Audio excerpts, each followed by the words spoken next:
예수님께서 베드로와 요한과 야고보 세 제자를 데리고 기도하러 산으로 올라가셨습니다. 소위 변화산이라 부르지요. 이곳은 대략 가이사라 빌립보 지방의 예루살렘의 가장 북쪽 지역에 있는 헐몬산으로 학자들은 대개 추정을 합니다. 이 산에서 예수님께서 기도하고 계셨는데 얼굴 모습이 해같이 빛나고 옷이 눈부시게 휘어졌다 말씀합니다. 어제 본문 9장 27절에서 본 것처럼 예수님께서 여기 서 있는 사람 가운데는 죽기 전에 하나님 나라를 볼 사람도 있다라고 하셨죠. 그 말씀이 이루어진 것이다 라는 것을 보여줍니다. 그렇다면 이러한 예수님의 말씀과 이 변화산에서 성취하신 이러한 사건은 어떤 의미를 갖고 있는 것인가? 예수께서는 베드로의 고백을 듣고서 비로소 처음으로 당신께서 배척을 당하시고 고난당하시고 죽임을 당하실 것이다 말씀하셨죠. 그리고 사흘에 살아나실 것 또한 제자들에게 알려주셨습니다. 하나님께서 예수 그리스도를 이 땅에 보내신 것은 이처럼 고난과 십자가 그리고 죽으심과 부활의 사건으로 부르시고 보내신 것이다 라는 것을 확인시켜 주시는 것이죠. 사실 제자들의 입장에서는 예수 그리스도께서 메시아다라고 하는 사실을 믿고 또 그러한 일로 인해서 앞으로 드러나게 될 영광을 기대하고 있었습니다. 이렇게 메시아의 영광만을 기대하던 제자들에게 예수님께서는 오히려 정반대되는 것을 아주 분명하게 일러주시는 것입니다. 그것은 바로 고난의 길이죠. 고난의 길을 순종한 후에야 인자가 아버지의 영광으로 그 천사들과 함께 오리라 이러한 영광이 있게 될 것을 말씀하신 것이죠.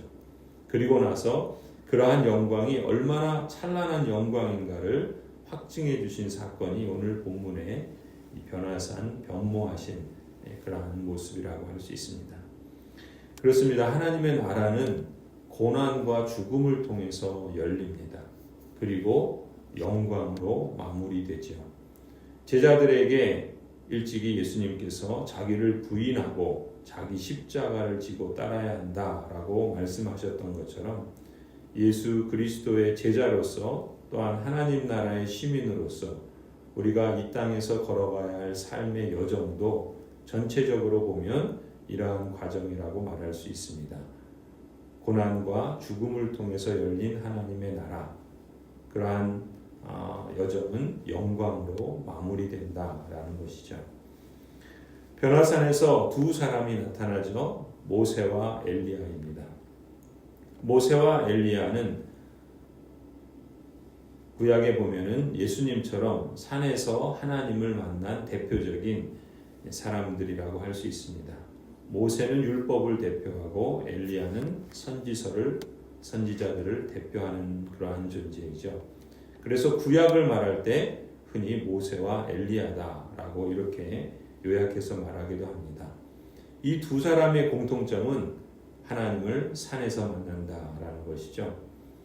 모세는 시내산에서, 모세의 얼굴은 시내산에서 하나님의 영광을 받아 빛이 났습니다. 또한 엘리야는 갈멜산에서 하나님의 임재의 영광, 큰 승리를 맛보게 되고 하나님 앞에서 겉옷으로 자기의 얼굴을 가려야 했습니다. 그리고 모세와 엘리야처럼 헐몬산에서 이 변화산에서 예수님께서도 찬란한 영광의 광채를 드러내시죠. 31절에 보는 것처럼 모세와 엘리야가 예수님과 더불어 말을 하고 있는데 그들은 영광에 쌓여 나타나서 예수님께서 예루살렘에서 이루실 일, 그 일은 곧 그의 떠나가심에 대해서 말하고 있었다.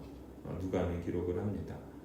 모세는 율법의 일부를 가지고 산에서 내려왔고 그것은 인간의 삶이 어떻게 질서 잡혀야 하는가, 하나님의 통치 아래 살아가야 하는가, 거룩한 백성에 의해서 거룩한 방식으로 이루어지는 삶이 어떠한 삶인가에 대해서 가르쳐 주시는 하나님의 말씀이었고 또한 하나님의 계획이라고 볼 수 있죠.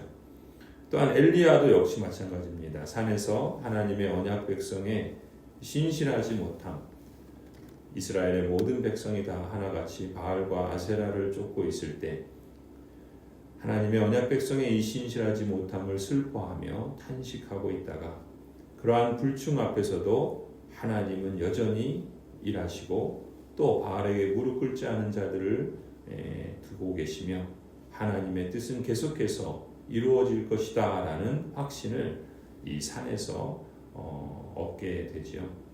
마찬가지로 예수님께서도 이 모세와 엘리야와 마찬가지로 자신을 위해서 계획된 그 미래를 앞에 두고 계시는데 그것은 곧 예루살렘에서 이루실 사건, 그것을 예수님은 모세와 엘리야와 함께 이야기하신 것이다 라고 기록하고 있습니다. 그런데 여기서 예루살렘에서 이루실 일은 예수님의 떠나가심이다 라고 말하죠.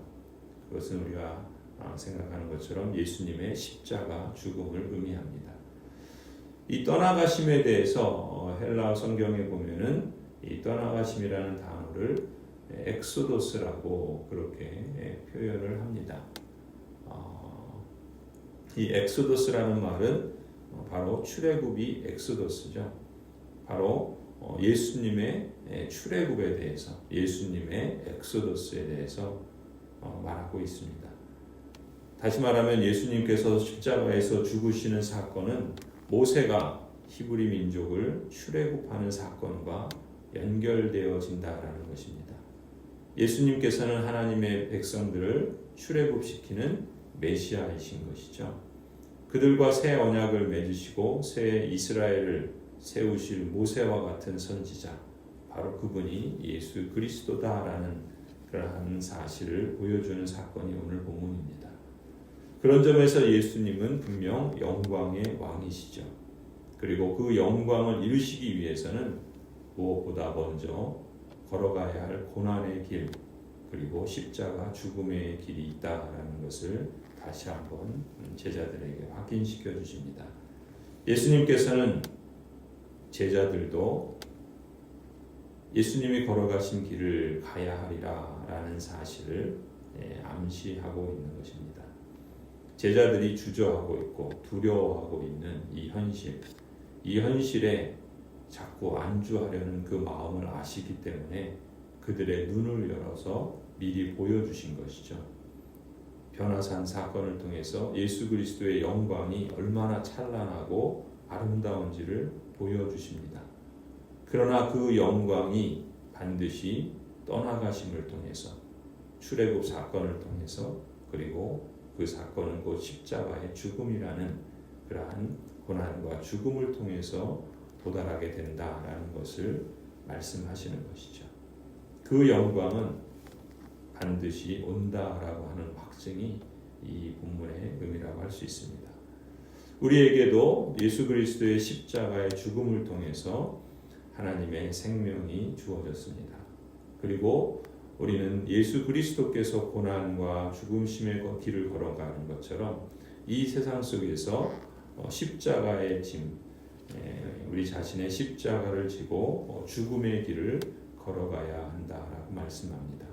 그리고 반드시 영광이 온다라는 것을 우리에게 확증해 줍니다.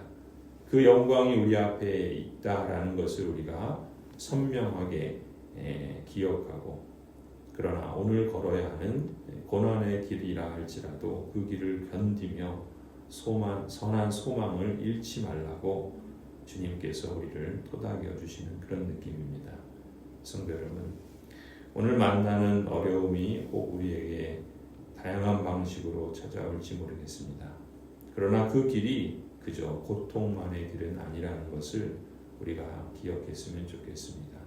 고통 그 이상의 의미가 있다라는 것을 예수 그리스도를 통해서 우리가 기억하고, 그리고 그 길은 반드시 영광의 주님께서 우리에게 주시는 그 찬란하고 아름다운 마무리로 우리에게 더욱 확연하게 드러날 것을 우리가 믿으며, 하나님의 그 역사하심과 또 우리 안에서 일하시는 그러한 선한 소망이 여러분의 마음을 가득 채워주시기를 간절히 소원합니다.